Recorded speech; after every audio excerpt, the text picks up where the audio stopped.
ಮಂಡ್ಯದಲ್ಲಿ ಎಚ್.ಡಿ. ಕುಮಾರಸ್ವಾಮಿಗೆ ಭರ್ಜರಿ ಗೆಲುವು ಸಿಕ್ಕಿದೆ. ಸಕ್ಕರೆ ನಾಡಿನಲ್ಲಿ ಕುಮಾರಸ್ವಾಮಿಗೆ ಸ್ವೀಟ್ ನ್ಯೂಸ್. ಮಂಡ್ಯದಲ್ಲಿ ಕಾಂಗ್ರೆಸ್ಗೆ ಭಾರಿ ಮುಖಭಂಗ ಆಗಿದೆ.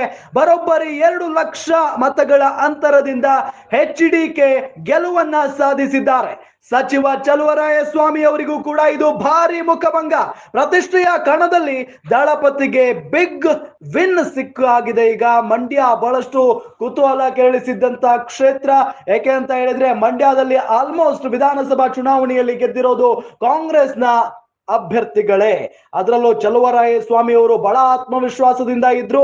ಖಂಡಿತವಾಗಿಯೂ ಕೂಡ ಸ್ಟಾರ್ ಚಂದ್ರು ಅವರನ್ನ ಗೆಲ್ಲಿಸಿಕೊಂಡು ಬರ್ತೀವಿ ಅಂತ ಹೇಳಿ ಬಹಳಷ್ಟು ಆತ್ಮವಿಶ್ವಾಸದಿಂದ ಮಾತನಾಡ್ತಾ ಇದ್ರು. ನಿಜಕ್ಕೂ ಇದು ಸಚಿವ ಚಲುವರಾಯಸ್ವಾಮಿ ಅವರಿಗೆ ದೊಡ್ಡ ಮುಖಭಂಗ. ಯಾಕೆ ಅಂತ ಹೇಳಿದ್ರೆ ಸಕ್ಕರೆ ನಾಡಿನಲ್ಲಿ ಕುಮಾರಸ್ವಾಮಿ ಅವರಿಗೆ ಆ ಜನ ಸ್ವೀಟ್ ತಿನ್ನಿಸಿದ್ದಾರೆ. ಮಂಡ್ಯದಲ್ಲಿ ಕಾಂಗ್ರೆಸ್ಗೆ ಭಾರಿ ಮುಖಭಂಗ ಆಗಿದೆ.